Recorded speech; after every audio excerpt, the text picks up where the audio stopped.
오늘 이 시간 우리 하나님 말씀 같이 읽고 말씀 나누도록 하겠습니다. 예레미야 6장 16절에서 21절입니다.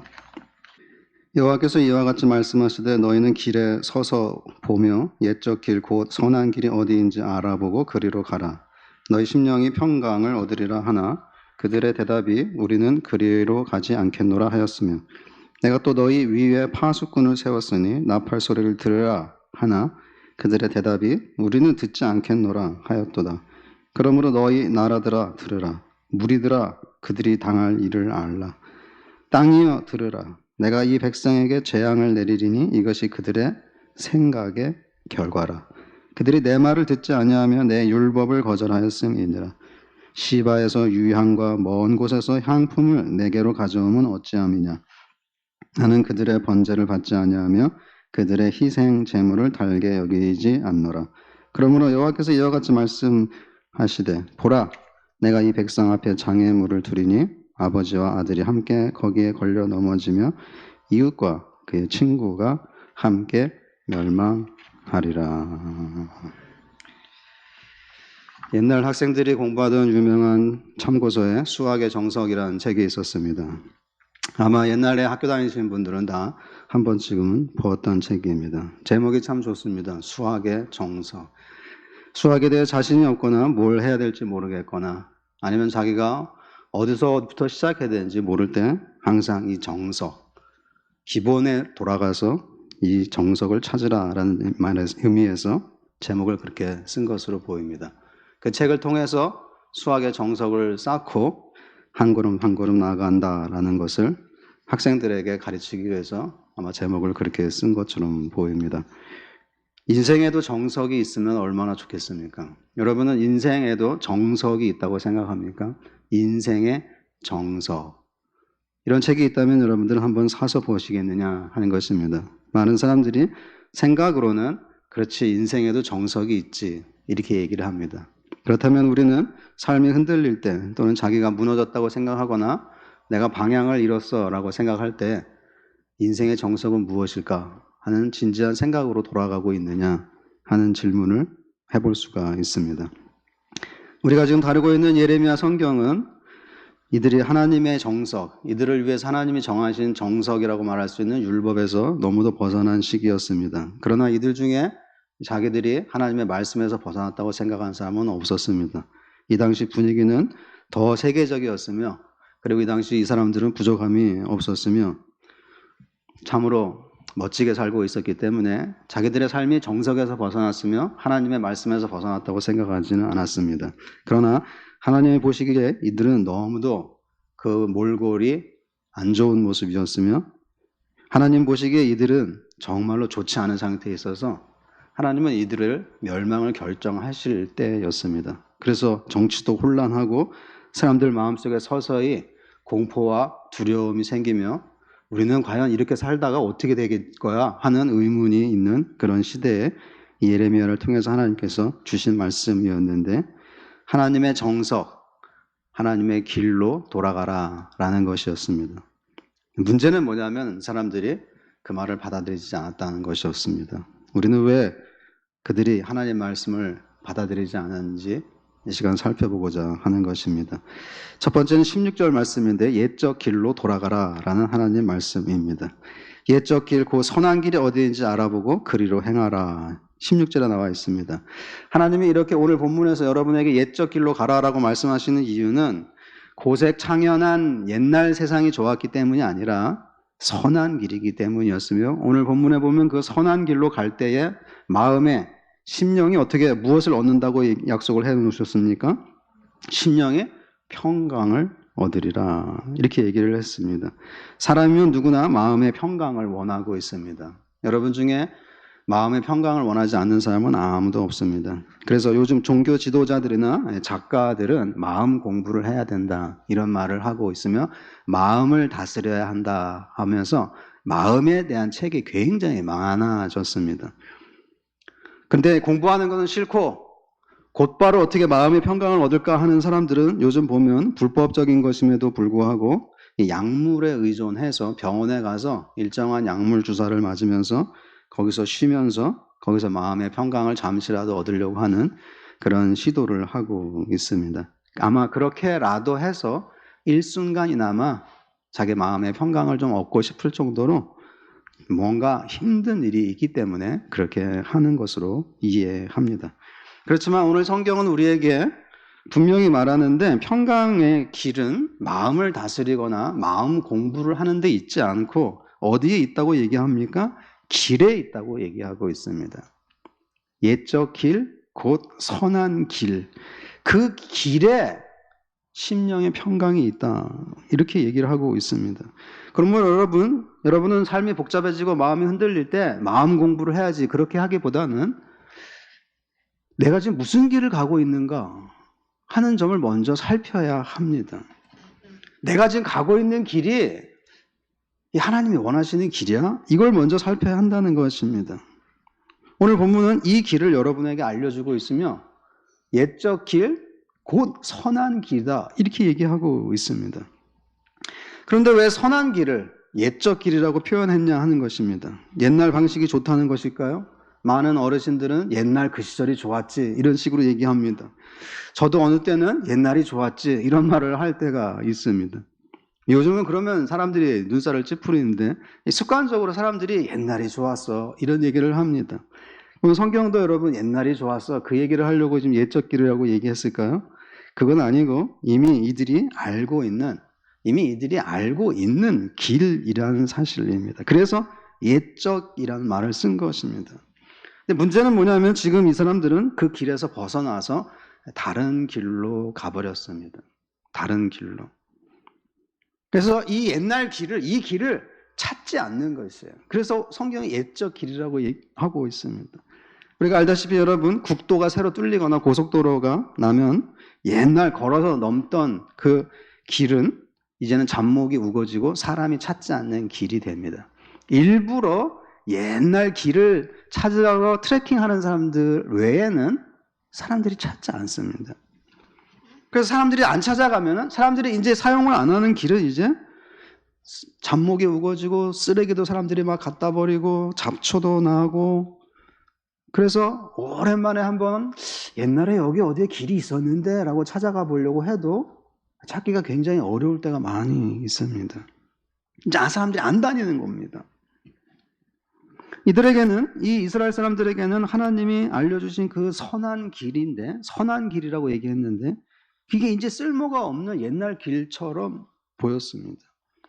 사람들은 새로운 길이나, 그리고 유행하는 길이나, 지금 없는데 앞으로 올 미래의 어떤 것이 우리에게 좋은 거야, 우리에게 선한 거야, 이런 식으로 생각을 해서 옛날 길에 대해서는 관심이 없었습니다.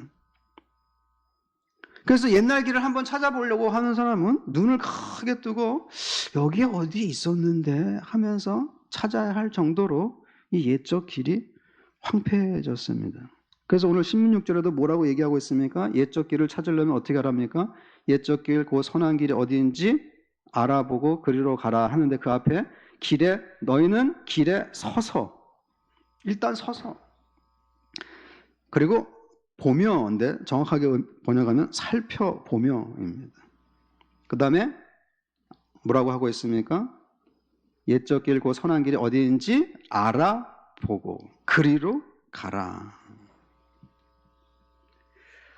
옛날 길이 여기 어디 있었는데 라고 하면은 서서 살펴보라는 겁니다. 두리번 거리면서 여기 있었는데, 여기에 정석이 있었는데 이렇게 살펴보라는 것입니다. 여러분이 아니다 싶으면은 아니 이게 아닌 것 같아, 아니다 싶으면 제일 먼저 해야 되는 일은 딱 그 자리에 서는 것입니다. 아닌 것 같아 하면서도 전진하고 앞으로 나가고 하는 것은 좋지 않습니다. 아니야, 내가 잘못하고 있어, 잘못 왔어, 그러면 딱 서야 되는 겁니다. 그리고 갈림길이 있었으면은 다시 그 장소로 돌아가야 하는 것이며, 거기서도 어딘지를 잘 모르겠어 하면은 물어봐야 하는 것입니다. 다음 사람이 올 때까지 기다려서 물어봐야 하는 것입니다. 여기 옛날 길이 있었는데 어딘지 아십니까? 이렇게 물어봐야 하는 것입니다.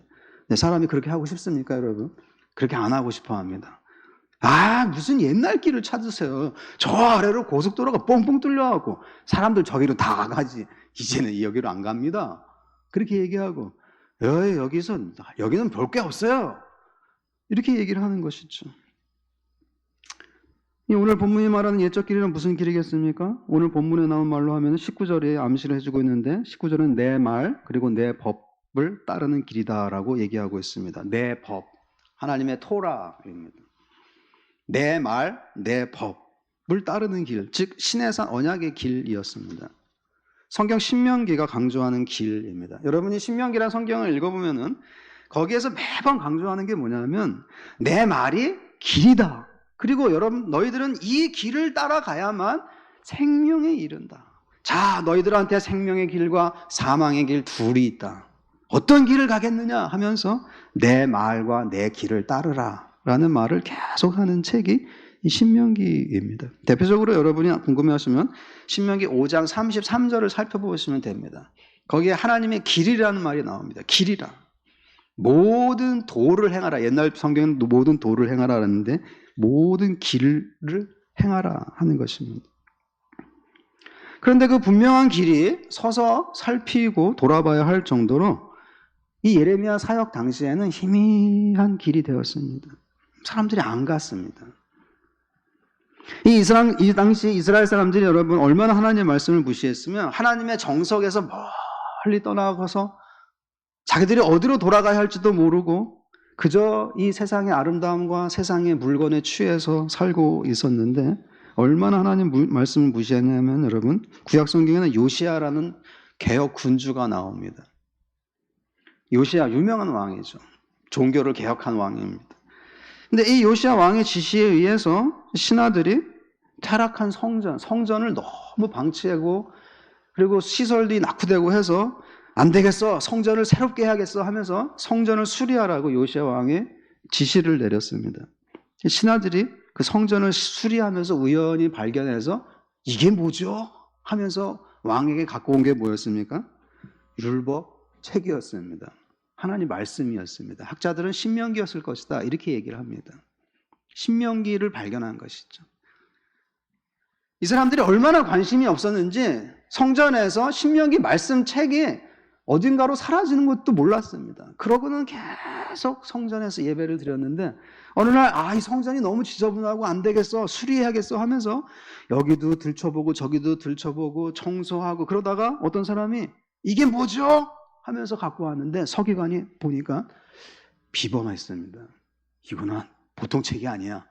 왕에게 갖고 갔죠. 그리고 왕이 학자들을 시켜서 읽어보라 했습니다. 하나님 율법이었습니다. 율법책. 율법책이 실종됐는데 요시야 왕 때에 찾았습니다. 그 정도로 이 사람들은 여러분 하나님의 말씀 토라를 방치했습니다. 관심이 없었다는 것입니다. 그래서 거기에 잡목이 우상, 잡초가 나고 사람들이 쓰레기도 갖다 버리고 여기 옛날 길이 있었는데 본 적 없습니까? 이렇게 얘기해도 몰라요. 이렇게 얘기하고 있었습니다. 그래서 지금 하나님이 이 사람들에게 그 길로 돌아가라. 살고 싶으면 그 길로 돌아가라. 이렇게 얘기하고 있는 장면이 여기 있습니다. 이것은 지금 이들이 걷고 있는 길을 버리라는 근본적인 요구입니다. 회개의 요구죠. 지금 살고 있는 이 방식을 바꾸어서 옛적 하나님이 시내산에서 명한 삶의 방식으로 돌아가라는 것입니다. 평강을 위해서 그렇게 하라는 것입니다. 너에게 평강이 있냐는 것이에요. 평강이 없다면은 평강을 위해서 선한 길로 가고 선한 길은 옛적 길에 있느니라 하면서 하나님이 분명하게 얘기해 주셨습니다. 두 번째는 16절 하반부에서 17절까지인데 그러나 듣지 않는 이스라엘이었습니다. 여기 그런데 유다와 예루살렘 사람들의 반응은 무엇이냐면 이들은 예루살렘의 설교를 한마디로 거부하고 있습니다. 16절 하반절과 여러분 17절 하반절에 공통적으로 나오는 표현이 있죠. 살펴보면 됩니다.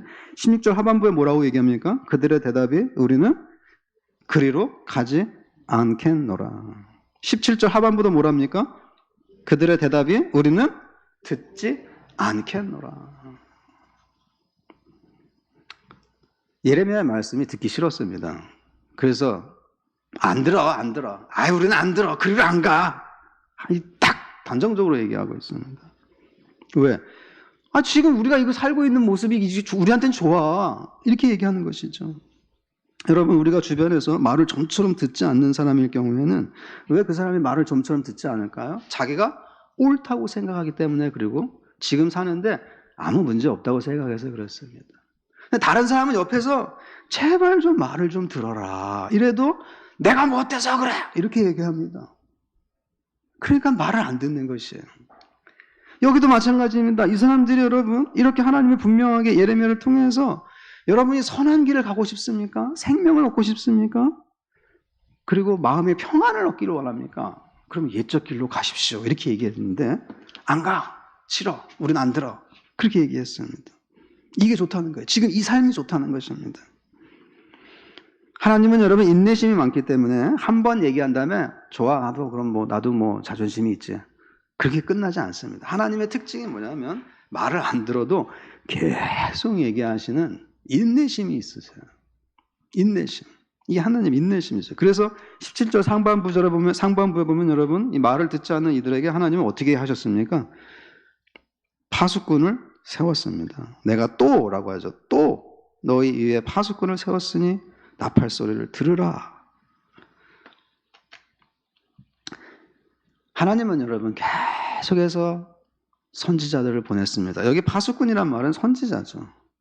파수꾼은 여러분 남들보다 높은 곳에 올라가서 저 멀리 바라보면서 적군이 오는지 재앙이 오는지 바라보면서 사람들에게 경고의 나팔을 불어주는 사람이었습니다. 그래서 파수꾼이 이 성을 지키는데 꼭 필요했습니다. 옛날 성은 반드시 파수꾼이 있었습니다. 이른바 성루, 가장 높은 곳에 올라가서 멀리 보는 것입니다. 이 파수꾼이란 성경에서 여러분 선지자들을 의미하는 비유입니다. 선지자죠. 선지자들을 성경은 파수꾼이라 이렇게 얘기하는 것이죠. 말씀 사역을 한다는 것은 여러분 그 말씀 사역자가 자신의 높은 경건을 유지하면서 높은 데서 올라가서 무슨 일이 다가오고 있는지 성도들에게 경고하는 것입니다. 그것이 예레미야의 사역이었고 말씀 사역자의 사역입니다. 근데 문제는 뭐냐면 파수꾼이 경고의 나팔 소리, 뭔가 오고 있다, 검은 구름이 오고 있다, 먼지가 일어나고 있다 하고 나팔 소리를 부 하고 불어도 17절 하반부에 사람들이 뭐라고 했습니까? 우리는 듣지 않아. 우리는 듣지 않아. 했습니다. 왜 이토록 듣지 않을까요? 이 당시에는 옛적 길을 가지 않아도 평강을 누릴 수 있다고 설교하는 거짓 선지자들이 훨씬 더 많았기 때문에 그렇습니다. 그리고 그 거짓 선지자들의 얘기가 오늘 본문 바로 앞에 나와 있습니다. 13절, 14절, 15절 여러분 얼핏 보면은 13절에도 보면 거짓을 행함이라 이런 말이 나오죠. 그리고 그 사람들이 지금은 평안합니다. 평안해. 괜찮습니다. 괜찮습니다. 저 예레미야는 늘 저런 식으로 부정적으로 얘기합니다. 여러분 괜찮습니다. 평안합니다. 이런 식으로 얘기하는 사람들이 훨씬 더 많았습니다. 그러니까 여러분 사람들이 어떤 말을 듣고 싶어 합니까? 경고의 나팔 소리, 위험합니다. 이렇게 살면 안 됩니다. 돌아오십시오. 바꾸십시오. 이런 얘기를 듣고 싶어 합니까, 여러분? 괜찮습니다. 평안합니다. 이 모습 좋습니다, 여러분. 우리 잘 가고 있습니다. 우리의 미래는 열릴 것입니다. 이렇게 얘기하는 게 좋겠냐 하는 것입니다. 사람들은 여러분 부정적인 말을 좀 싫어합니다. 부드러운 말을 좋아합니다. 부드러운 말을 다 잘 될 겁니다. 물론 하나님의 뜻 안에서 모든 게 다 이루어지죠. 근데 그거와 상관없이 사람들이 아무 일 없을 겁니다. 그 얘기하는 거를 좋아하고 그냥 부드러운 얘기, 솜사탕 같은 얘기, 재밌는 얘기 이거를 더 좋아합니다. 그래서 뭐라고 한 겁니까? 17절 하반부에 우리는 안 들어요. 우리는 당신 말은 안 듣습니다. 그렇게 얘기한 것이죠. 좀 더 여러분 자세히 살펴보면은 여러분 우리가 자기의 삶을 바꾸지 않고 이게 뭐 어때서 하라고 할 때에는 그걸 통해서 자기가 유익을 얻는 게 있기 때문에 그렇습니다. 유익을 얻고 있기 때문에 그래요. 유익을 얻는 길, 이익이 되는 방식을 여러분 포기할 사람이 누가 있습니까? 그래서 남의 이익을 뺏어 오려고 하면 굉장히 어려운 것이고 싸움 나는 것이죠. 내 삶의 방식에서 지금 이게 이익이 되고 있는데 누가 그걸 바꾸겠습니까? 누가? 안 바꾸는 것입니다. 여러분 생활을 바꾸고 회개하라는 설교를 하면 그리고 선지자들의 설교를 가만히 들어보면은 자기가 욕심을 내지 말아야 되며 너무 많은 이익을 보려고 하면 안 됩니다. 예를 들어서 여러분 신명기의 길을 따르고자 하면은 욕심을 버려야 되는데 신명기나 모세의 율법을 살펴보면 안식년에 대해서 얘기하고 있습니다. 안식년이 돌아오면 여러분 같은 백성이었는데 종이 된 사람은 풀어줘야 됩니다. 이젠 집에 돌아가지. 집에 돌아갈 여비가 없지. 그럼 돌아갈 수 있는 두둑한 여비를 챙겨서 가서 이제 너의 기업을 다시 회복하고 다시 시작해야 하면서 그를 돌려보내야 합니다. 그러면 여러분 종이 필요하면 또 어떻게 됩니까? 종을 또 사와야 되지 않습니까? 그럼 돈이 또 들어가는 것이에요. 그러니까 여러분 신명기 율법을 이스라엘 사람들이 가만히 보면서 이렇게 살다가는 돈 못 벌어 큰 부자 못 돼 생각하는 것이죠. 이렇게 살아 안식년 돌아왔다고 종 돌려보내고 종 돌려보낼 때 여비를 두둑하게 줘서 보내라고 얘기하고 종들을 함부로 대하지 말라고 얘기하고 아니 이래갖고야 어떻게 우리가 돈을 벌겠어 이래갖고는 큰 부자가 못 돼 하는 것입니다. 게다가 이방인 이 신명기의 길을 가려면 여러분 이방인들과 사업하기가 점점 어려워집니다. 이방인들과 사업을 하려면 여러분 그들의 우상 예배에도 참석해주고 그들과 함께 보조를 맞추어서 걸어가야 하고 이렇게 해야 됩니다. 근데 신명기는 읽어보면은 말끝마다 세상 방식을 버려라. 이방인의 삶의 방식을 버려라. 이방인의 섬기는 신을 버려라. 이렇게 얘기하면서 이방인이 머리 깎는 식으로 깎지 마라. 이런 식으로 얘기하고 있습니다. 그러니까 이 사람들은 아니 요즘 이방인하고 어떻게 교제 안 하고 이방인과 같이 식사 안 하고 이방인의 신당에 참석 안 하고 어떻게 장사를 할 수가 있어 하면서 이 옛적 길로 돌아가라 신명기를 찾으라 하는 말씀이 싫었던 것입니다. 지금 누리고 있는 삶의 방식이 좋다는 것이에요. 온 세상이 다 이렇게 살고 있는데 무역을 하려면 이래야 되고 상인이 되려면 이렇게 해야 되는데 어떻게 나만 이런 흐름을 외면하고 신명기의 말씀을 따를 수가 있겠어. 그런 비현실적인 말씀 말고 현실적인 말씀 듣기에 좋은 말씀 사는 것도 참 힘든데 교회 와서는 좀 듣기에 편안하고 옛날 얘기 같은 얘기 막 흐뭇한 얘기 누구누구 잘 됐다 하는 얘기 이런 거 좀 들으면 얼마나 좋습니까? 예레미야 당신은 너무 당신은 너무 아니야 그렇게 하면 안 돼 이렇게 얘기한 것입니다. 그들은 여러분 당시 유행하는 길과 그리고 시대의 흐름에 맞는 길을 원했습니다. 어떻게 알 수 있냐면 여기 나온 유향과 향품이 증거입니다. 여기 20절 말씀해 보면 시바에서 유향과 먼 곳에서 향품을 내게로 가져오면 어찌함이냐 나와 있죠. 유향과 향품인데 어디서 사왔냐면 시바에서 사왔습니다. 시바는 아라비아 남부인데 요즘으로 치면 예멘에 해당됩니다. 지금은 예멘이 완전히 상상도 할 수 없는 가난한 국가지만 옛날에는 거기에 바다가 있었기 때문에 항로가 있었습니다. 그래서 예멘에서 배가 내린 다음에 예루살렘을 향해서 쭉 올라가서 유럽으로 가거나 아니면 소아시아 쪽으로 가거나 이렇게 한 것이죠. 그래서 아주 번성한 곳이었는데 거기에 이 유향이 유명했습니다. 유향. 여러분 예전에 우리 사람들이 여행 다니고 할 때 여러분 어디 가서 여행 가는 향품 같은 거 사오죠. 향수 같은 거 사오는데 이 당시에는 시바에서 사온 유향이 최고품이었습니다. 아주 좋았습니다. 그 다음에 여기 아주 먼 곳이라고 나왔는데 옛날 개역 성경에는 원방 이렇게 나왔는데 친절하게 먼 곳이라고 번역됐군요. 먼 곳, 아주 먼 곳이야. 특정할 수도 없을 정도로 먼 곳인데 학자들은 인도라고 얘기합니다. 왜냐하면 거기서 향품이 많이 나오기 때문이었습니다. 우리식으로 얘기하면 창포였습니다. 창포, 향품, 먼 곳, 인도입니다. 인도에서 향품을 사다가 썼습니다. 이걸 보면 여러분 이 당시 사람들도 세계화되어 있었고 명품을 소비하고 있었으며 굉장히 고가품의 이런 유향, 향품 이런 것을 멋을 내고 그리고 향기를 돋우며 사는 것을 좋아했습니다. 즉 시바에서도 물건이 왔고 인도에서도 물건이 왔다는 건 무슨 말이겠습니까? 무역 의존도가 높았다는 것입니다. 무역이 활발했다는 것입니다. 무역 상인들의 특징이 무엇입니까? 원만한 것을 좋아하죠. 그리고 여러 곳에 발을 걸치고 사는 것을 좋아합니다. 왜냐하면 이 무역 상인들은 위험이 있기 때문에 위험은 항상 분산을 시켜야 됩니다. 분산.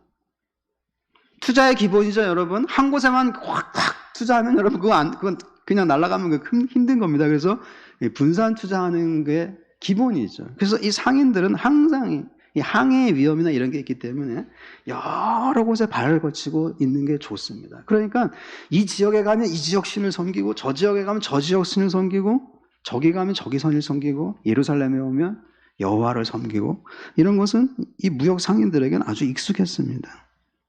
그러니 그들과 살다 보니까 여러분, 그들에게 물건을 갖고 오다, 그래서 높은 가격에 이 예루살렘에 팔다 보니까 여러분, 점점 그들의 생활 방식을 본받게 된 것입니다. 그러니까 하나님의 말씀은 옛적 길로 돌아가라, 우상을 버려라, 이방인의 삶의 방식을 버려라 하니까 이제는 그게 싫은 거예요. 아니, 유행 따라 살고 싶고 세계화에 맞추어 살고 싶고 나도 이런 물건을 쓰고 싶고 하는데 그게 왜 나쁘다고 하는 거야 하면서 한결같이 하는 말이 뭐냐면 우리는 듣지 않겠어. 우리는 듣지 않겠어. 16절 하반부, 17절 하반부에 두 번이나 얘기했습니다. 그래서 어떻게 되었습니까? 당시 유행을 따르고 이방인의 방식을 따르기 위해 무엇을 버렸냐면 19절에 뭡니까? 내 말을 듣지 아니하며 내 법, 즉 내 토라를 버렸으니라. 내 말을 버렸다. 하나님 말씀, 신해삭 언약의 길은 옛적 길이 되어서 잡초만 무성한 길이 되었고, 사람이 찾지 않으니까 사람들이 슬금슬금 쓰레기 갖다 버려갖고 찾기가 굉장히 어려웠습니다. 이 길을 찾고 싶은 사람은 가만히 서서 살펴보면서 어디에 있지요? 라고 물어보기도 하면서 찾아야 할 정도가 되었다 하는 것입니다. 세 번째는 18절에서 21절입니다. 생각의 결과입니다.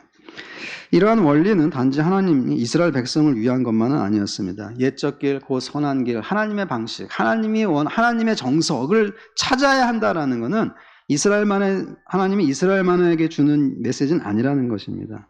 세상 모든 나라가 사실은 유념을 해야 됩니다. 하나님이 열방을 심판하시는 기준이 무엇인지를 알아야 하기 때문에 그렇습니다. 그래서 여기 이 18절 말씀에 보면은 그러므로 너희 나라들아 들으라 이렇게 되어 있습니다. 너희 나라들아 들으라. 개혁판에는 열방아 이렇게 나와 있죠. 여러 나라들아. 외국에 있는 나라들을 향해서 하나님이 메시지를 전하는 것입니다. 자, 모든 나라 사람들아 들어봐 하는 것이죠. 그래서 그 다음에는 19절에서는 땅이여 이렇게 얘기합니다. 땅이여. 땅에 있는 사람들은 다 들으라는 것이. 하나님은 오늘 이 오전에 여러분들에게도 얘기하고 있는 것입니다. 땅이여, 천호동에 있는 땅, 천호동 땅에 있는 사람들이여 들으라 하는 것입니다. 즉 하나님이 세상을 심판하시는 기준은 무엇이냐 하는 것이죠. 계속 읽어보면 여러분, 여기 19절 말씀을 읽어보면 땅이여 들으라, 내가 이 백성에게 재앙을 내리리니 이것이 그들의 뭐라고 합니까? 생각의 결과라. 생각의 결과라. 중요한 표현입니다. 무엇에 문제가 있었습니까? 이들의 생각이 잘못이었습니다. 생각이 잘못되니까 행실이 잘못되었습니다. 그리고 그 잘못된 행실 때문에 재앙이라는 결과를 불러오고 있습니다. 19절에 땅이여 들으라, 내가 이 백성에게 재앙을 내리리니 이것이 그들의 생각의 결과라. 생각에서 시작했습니다. 아니 이게 뭐 어때서 그래? 이 생각에서 시작한 거죠. 신명기 길은 너무 오래된 길이야. 이제 누가 그렇게 살 수 있겠어? 이 생각에서 시작됐습니다. 그러면서 자신들의 행위를 자기들이 선택했으며 그리고 그 행위의 결과는 재앙이었습니다. 이들은 무슨 생각을 했습니까? 이 세상 흐름에 따라서 비싼 수입품으로 예배를 드리면 더 좋지 않겠어? 그런 생각을 했습니다. 이들의 죄가 무엇이냐면 거룩하신 하나님을 이방인들이 섬기는 우상 정도로 여겼습니다. 그 생각의 죄를 지었습니다. 이들은 여러분 예루살렘 성전 예배를 버리지는 않았습니다. 선지자들이 이토록 얘기하니까 여러분 우리는 이 사람들이 완전히 이방인이 되었네. 이방 종교로 개종했나? 이제는 교회도 안 나오나? 그렇게 생각하지만 그게 아닙니다. 선지서를 읽어보고 이사야나 예레미야, 에스겔, 호세아, 미가 이런 책들을 다 읽어보면 여러분 이 사람들이 열심히 있었습니다. 오늘 본문에도 나오지 않습니까? 이 사람들은 성전 예배를 버리지는 않았습니다. 포기하지 않았습니다. 계속 성전에서 예배를 드렸습니다. 어떻게 알 수 있습니까, 여러분? 아까 읽어드린 20절 말씀에 보면은 여기 이랬죠. 시바에서 유향과 먼 곳에서 향품을 내게로 가져오면 어찌미냐. 나는 그들의 뭐를? 번제를 받지 아니하며 그들의 희생 제물을 달게 여기지 않노라. 이들이 가장 제사의 기본이 되는 번제를 드렸습니다. 전부 태워서 드리는, 제물을 다 태워서 불에서 불이 확 올라가는 번제를 드렸습니다. 그리고 그 번제와 함께 다른 희생 제사도 매번 드렸습니다.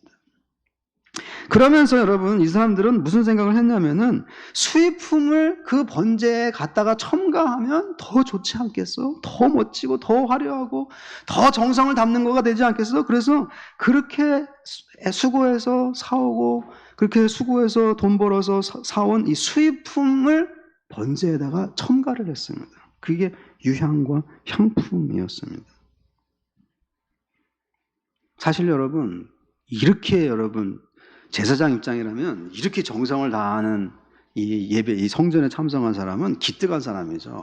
저 사람이 그냥 드려도 되는데 거기다가 막 유향을 바르고 향품을 해갖고 그것도 가만히 보니까 수입품이네. 저거 비싼 건데 저거를 그냥 아낌없이 바치네 하면은 제사장 입장에서 볼 때 어떻습니까? 저 참 기특하네. 저거 비싼 건데 저거. 이렇게 생각하지 않겠습니까? 근데 이 사람들이 생각한 게 뭐냐면은 비싸면 재물이 좋으면 좋고 비싸면 비쌀수록 하나님은 기뻐하신다. 이 생각을 한 것입니다. 이 생각을. 왜 그러냐면은 그들이 이방인의 제사를 참석하면서 배운 게 뭐냐면은 규모였으며 화려함이었습니다. 이방인의 제사는 굉장히 화려하고 역동적이었습니다. 막 춤도 추고 여인들이 막 왔다 갔다 하고 그리고 화려했으면 아주 비싼 거를 최고급을 항상 드렸습니다. 그러니까 세계와 어깨를 나란히 하기 위해서 우리도 세계적으로 좀 놀아야지라고 생각하는 이 당시 사람들을 볼 때에 철저하게 율법에 규정된 대로만 번제와 희생제사를 드리는 것은 뭔가 좀 아쉬워 보였습니다. 이렇게 하면 더 좋은 게 있는데 왜 이렇게 철저하게 모세 율법에 규정된 대로만 하라고 하지? 하면서 슬쩍슬쩍 수입품을 갖다가 쓰기 시작한 것입니다. 그리고는 낡아 보이고 오래돼 보이는 현실성 없어 보이는 모세 율법은 창고에다 갖다가 넣은 것입니다. 그리고 그게 선한 것이라고 여겼습니다. 선한 것. 선한 것. 우리 한글 개역 성경에는 이게 잘 나타나 있지 않지만 여러분 이 향품이라는 말에는 선하다라는 뜻이 들어 있습니다. 히브리어에는 선하다. 선한 향. 아마 제품 이름이었던 것처럼 보입니다. 선한 향. 그러니까 자기들은 이 향품을 쓰는 게 선하다고 본 겁니다. 그래서 그 향품을 제물에 갖다가 섞은 것입니다.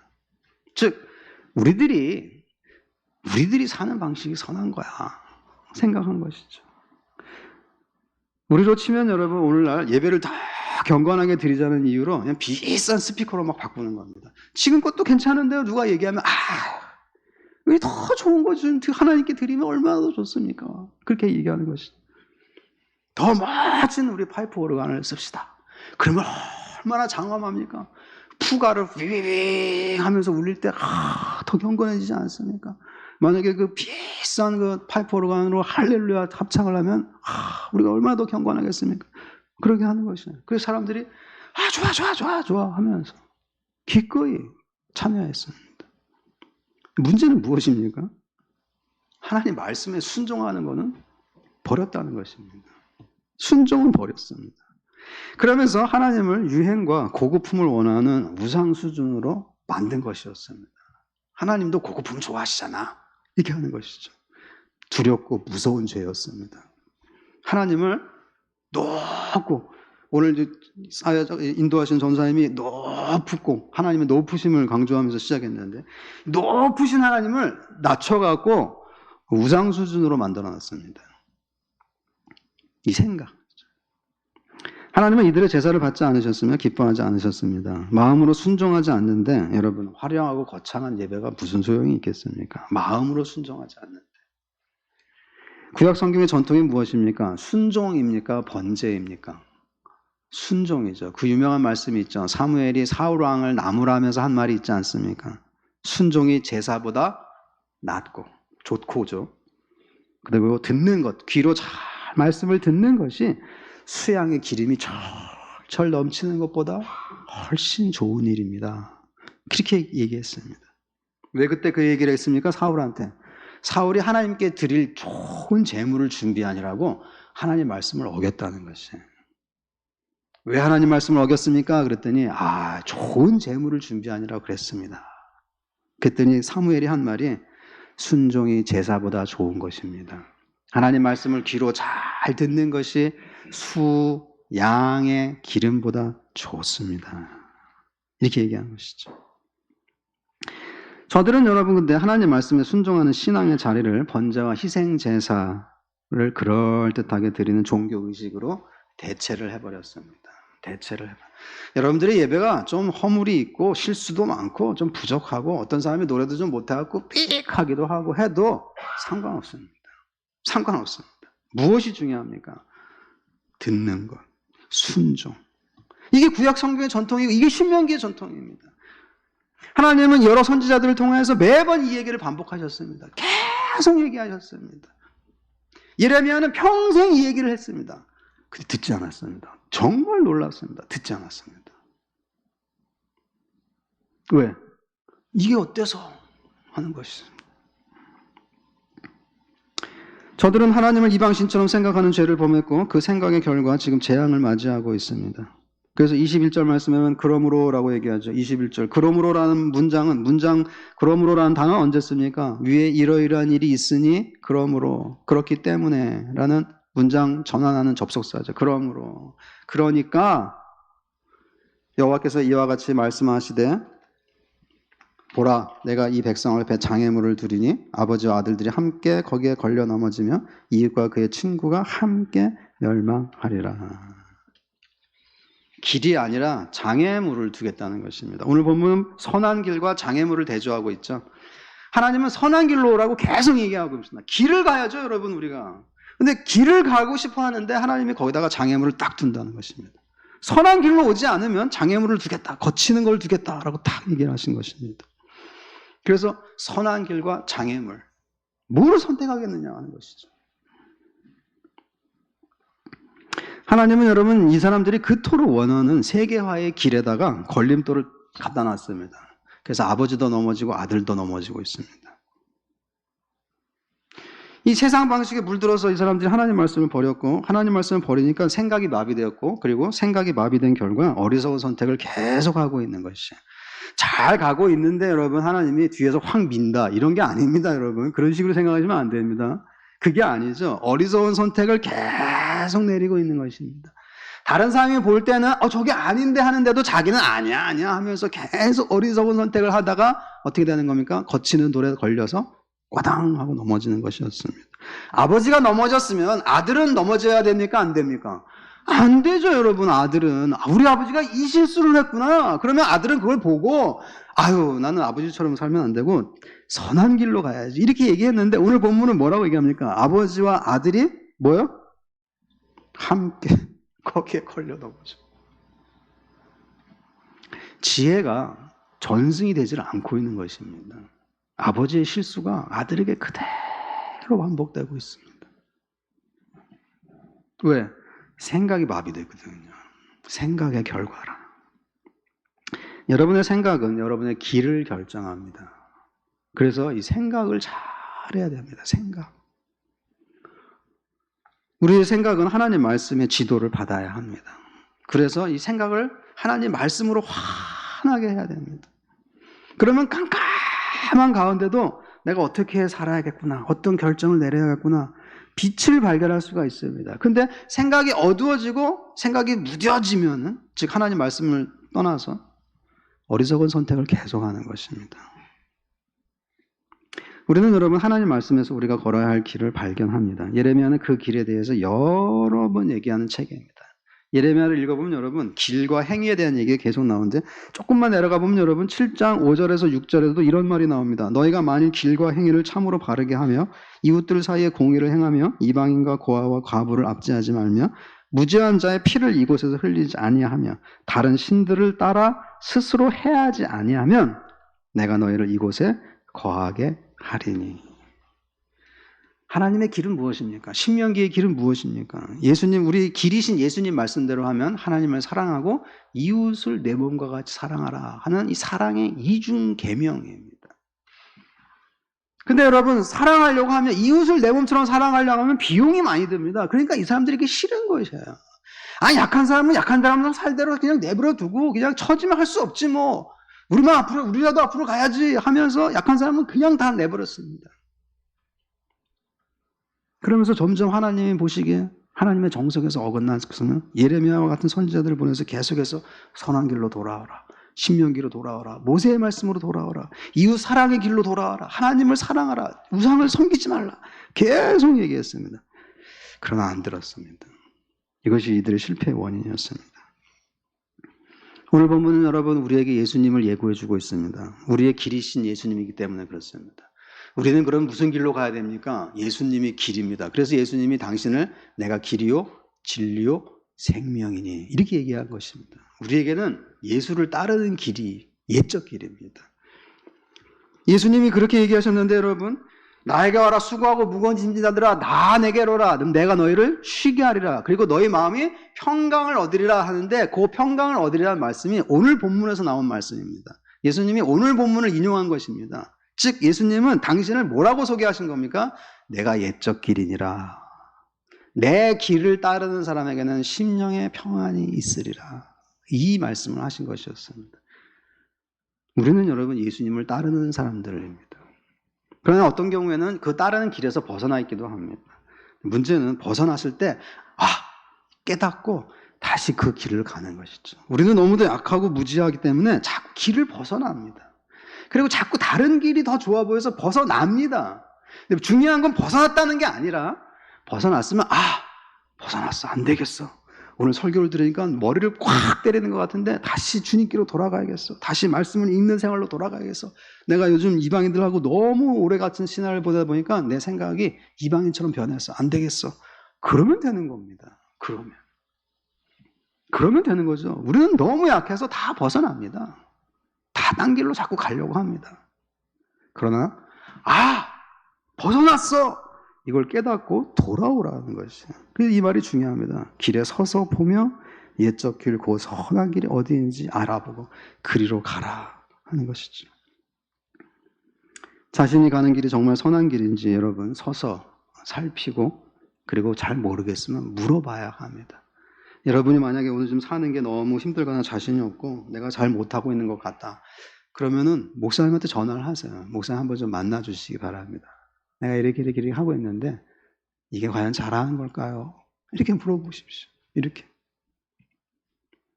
그러면서 진지하게 자기 자신을 돌아보는 시간을 갖는 거죠. 아니면 그게 좀 힘들거나 부끄러우면 성경책을 펼쳐놓고 하나님께 기도하시면서 하나님, 내가 지금 잘 가고 있는 건가요? 뭔가 좀 아닌 것 같다는 생각이 듭니다. 돌아가고 싶습니다. 그러면 성경책을 펴놓고 기도하시면서 돌아가고 싶습니다. 하는 것이죠. 그때 예레미야 같은 선지자의 말씀이 여러분 귀에 크게 울려서 다 선한 길로 돌아오시기 바랍니다. 기도하겠습니다. 이 시간에 여러분 우리가 하나님의 말씀을 생각하면서 예레미야의 간절한 호소를 한번 생각하면서 기도하겠는데 세 가지를 여러분 생각합니다. 하나님은 우리에게 살 길을 먼저 알려주셨습니다. 우리는 고민하다가 살 길을 찾는 게 아니라 하나님이 알려주신 길이 있습니다. 그 길로 가야 하는 것입니다. 첫 번째, 하나님 우리에게 길을 알려주시니 감사합니다. 그렇게 기도하십시오. 두 번째는 문제는 뭐냐면 우리가 고집이 있고 또 세상 사는 게 멋진 거 보여서 자꾸 길을 벗어난다는 데 있습니다.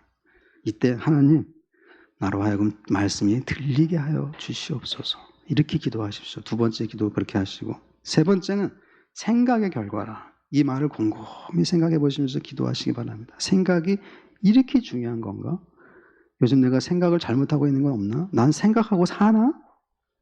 이렇게 생각하시면서 이 세 가지 내용을 생각하시면서 기도하시고 제가 마무리 기도하겠습니다. 기도합시다.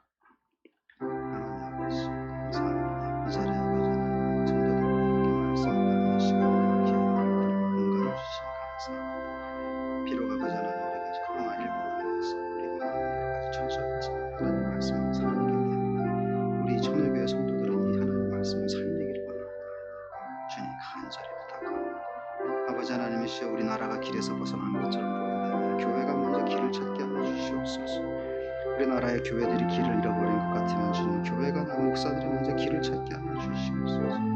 목사가 길을 찾아야 아버지 하나님 성도들도 길을 찾지 않겠습니까? 아버지 하나님 우리에게 지혜를 주시고 그리고 무엇보다 용기를 주시고 희생을 감수할 수 있도록 인도하여 주시길 간절히 바랍니다. 하나님은 이토록 분명하게 여러 선자들을 통하여 우리에게 말씀하시고 계속해서 촉구하시는데 우리는 너무도 둔하니 불쌍히 여겨 주시옵소서. 모든 지혜의 근원이신 하나님 아버지, 하나님은 우리가 어떻게 살아야 하는지 아시고 모세를 통하여 시내산 언약의 길을 마련해 주셨으며 예수 그리스도는 그 길을 성취하여 내가 길이요 진리요 생명이다라고 선언하셨습니다. 그러나 아버지 하나님이여 욕심이 많고 그리고 둔하고 그리고 생각하지 않는 인간들은 자기들이 원하는 길, 자기들이 보기에 좋은 길, 그 길을 따라가느라 재앙을 만나고 거침돌을 겪고 있습니다. 그리하여 어찌할 바를 모르고 어찌할꼬 어찌할꼬라고 알고 있을 때 다시금 우리가 하나님 말씀을 찾고자 합니다. 하나님 아버지, 우리나라가 잘못된 길로 가고 있다면 교회라도 참된 길, 이 선한 길을 찾게 하여 주시옵소서. 교회가 하나님 아버지 참으로 잘못된 길을 가고 있다면 목사들이 이 선한 길을 찾고 이 길로 가야 합니다. 이 길로 갑시다 라고 호소하는 간절한 목사들이 많아지게 하여 주시길 원하옵나이다. 오 아버지 하나님, 혹시라도 가장들이 남편들이 잘못된 길로 가고 있다면 부인들이 애써 기도하여 선한 길을 찾을 수 있도록 인도하여 주시길 간절히 바라옵나이다. 아들들은 딸들은 부모가 간 잘못된 길을 가지 않도록 하여 주시옵소서. 그들은 바르게 자라게 하여 주시옵고 그들의 귀에는 하나님 말씀이 들리게 하여 주시길 원하오며 부모를 위해 간절히 간구하는 딸들과 아들들이 많아질 수 있도록 인도하여 주시길 간절히 바라옵나이다. 하나님 아버지, 이 교회에 있는 우리 청년들과 그리고 청소년들 그리고 어리석은 어린이들 참으로 이들이 듣는 자로 성장할 수 있게 하여 주시고 귀가 열린 자들을 키우는 우리 천호교회가 될 수 있도록 인도하여 주시옵소서. 이 모든 말씀 우리 주 예수님 이름 받들어 기도하옵나이다. 아멘.